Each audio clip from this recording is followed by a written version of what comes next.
What up, too? It's your boy Trey Hustle's back with another video. Yeah, so kind of wanted to make a video today talking about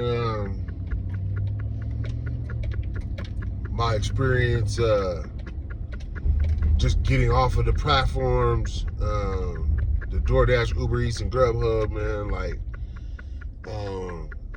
leaving them has proved to be kind of annoying, kind of difficult, but kind of annoying. Well, not kind of annoying, hella annoying. They, when you deactivate with them, they try to keep you on the platform, but they don't want to change the percentages or nothing. I explained to these people 30 times why I was leaving their platform. They seem to not understand that for a business to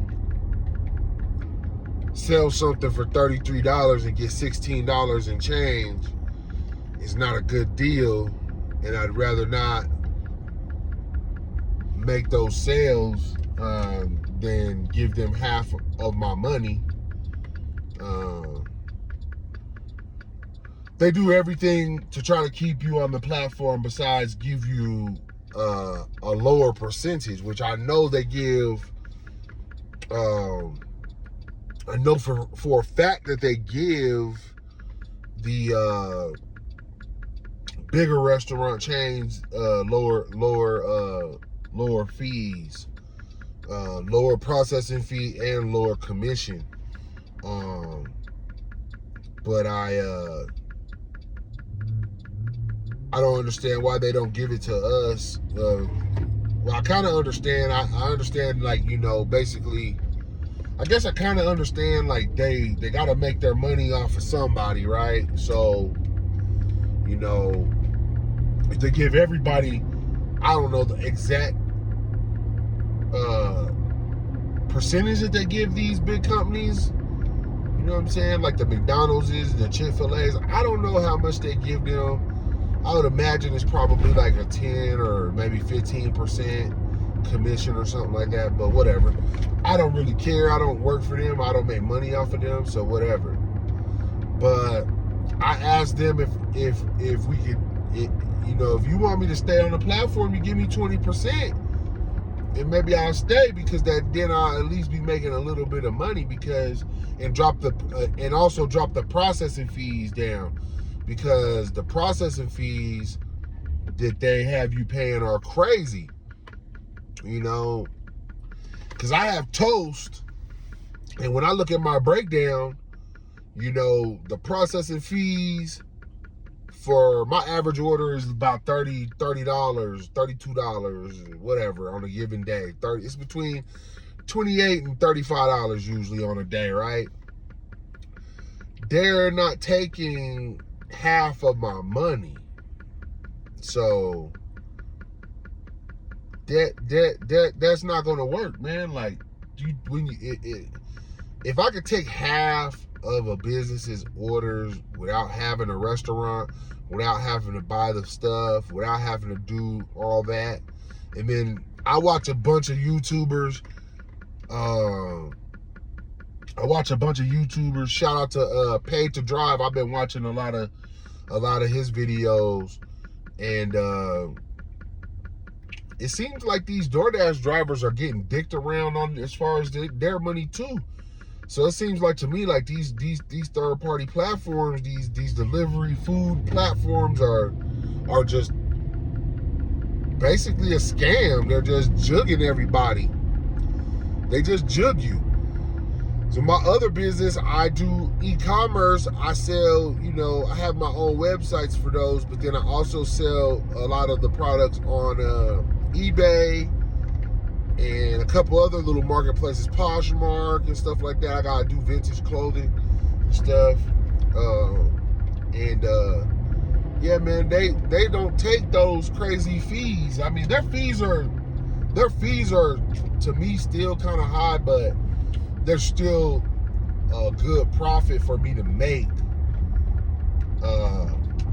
There's still a good profit for me to make with dealing with them. So I deal with them because it's more of like a partnership. The DoorDash is almost like it's like having a fucking leech on your back, you know, and you doing business with these folks and they just keep all the money. Like, why am I buying the food? Why am I cooking the food? Dealing with your drivers. You know, these drivers aren't always the nicest people, whatever. I get it. Like, they're out here grinding too, or whatever. They might get pissed off at the restaurant before, or whatever, man. Or maybe they're not getting a good tip on this order, so maybe they have an attitude or whatever. Like, I understand that, man. I don't give none of them no hard time. You know, I try to work with them as best I can, you know, and be fair.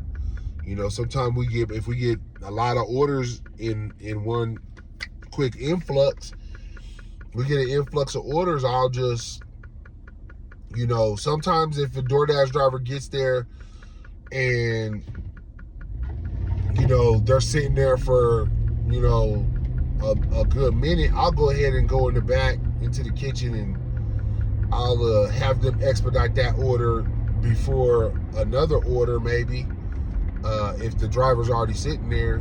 But I mean, we get the orders in an order, so we try to do them in an order. You know, we try to keep our ticket times at a decent rate. You know, we aim for like 12 minutes. When it gets real busy, sometimes we do get to 45 minutes. You know, any restaurant that gets busy, man, you could get to an hour quick, man, where food don't come out for an hour. You know, go to Texas Roadhouse on a popping night, order a steak, potato, whatever, and that shit gonna take 40 minutes to an hour to come out if it's busy. Shit. So I mean, they get mad because their wait time gets higher or whatever, man. Like, I get it. So I don't give the drivers too much issues, you know. I don't give them no issues, man. I just try to work with them, you know, like they're trying to work with me or whatnot.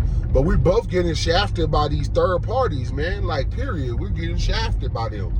They pay them pennies, and then they take my money. They take all my money.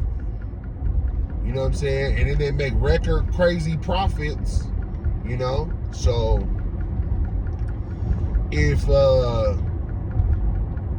you know, if you have a restaurant and you're debating on if you should get off the platforms, I'm going to tell you, man, you should go ahead and get off, because look at your numbers. If you dive your numbers, deep dive your numbers. You should be deep diving your numbers at least at monthly. I'm deep diving my numbers weekly, maybe like, what would it be, semi-weekly? I don't know. Maybe I'll do it twice a week, some weeks, you know, where I just skim through and see what's going on and make sure that the money's looking right. Because in a business, like, you're putting a lot of risk on the line. A lot of people don't understand, like, us business owners, we put a lot on the line. We take a lot on. So we deserve to make some type of profit, even if it's a small one, you know what I'm saying? And just a paycheck and a small profit, that's what most of us make. You know, we're not out here just balling out of control, all riding Rolls Royces. That shit ain't real. This shit is a grind. You know, you gotta get food, you run out of items, you know, someone calls in, whatever. There's a million fucking things that can go wrong in these things, man. And if you're the owner, the manager, I know managers can relate, but if you're the owner or the manager, you know, like, if shit starts hitting the fan, then you gotta, you know, you steering this ship and you gotta keep it going, you know? You can't let it crash. So, you know, we gotta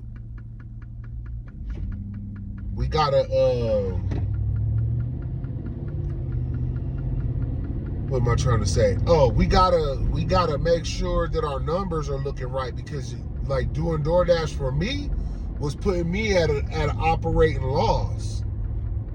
Like just how my food cost was ramped up, and how my labor was ramped up, just handling the extra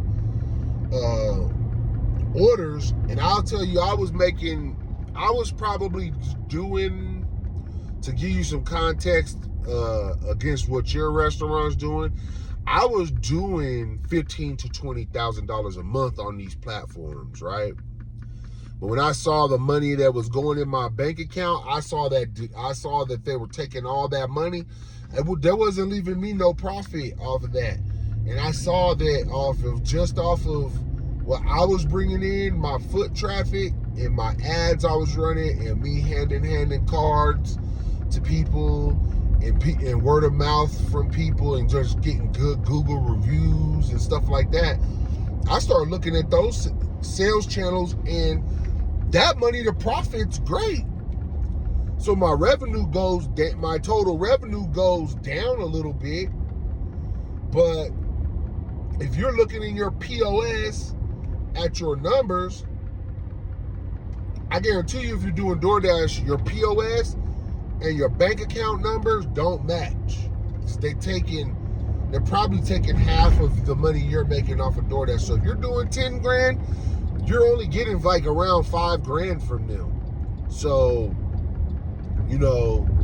somewhere in that 5 grand that they're taking from you is your profit. That's your 3 grand worth of profit, 4 or 5 grand worth of profit, that if you didn't sell on there, you wouldn't have to buy that food, you wouldn't have to run that labor, you wouldn't have to make those sales, and they wouldn't be taking all the percentages and fees out of your shit. You know what I'm saying? So I challenge you, deep dive your numbers, man. If you're a restaurant, you're kind of struggling, you're on the third party apps, they ain't doing you no favor, because they're taking half of your money. So you might as well go ahead and get up out of there, man. I'm gonna shoot a video here today, and I'm gonna upload it probably tomorrow, showing the solution that I found that works for me, that I like, that's been working for me, and I've been able to use it to replace that money that DoorDash and Ubereats and Grubhub was taking. And it ain't perfect. But it's a good solution. It's a good solution to get your online presence for your restaurant looking good, So yeah, I'll shoot that here today, and I'll post it tomorrow about that solution that I have for getting off the platforms and still having a way to get delivery, a way to get online orders into your restaurant. Man, it's your boy Trey Hustles. I'm out.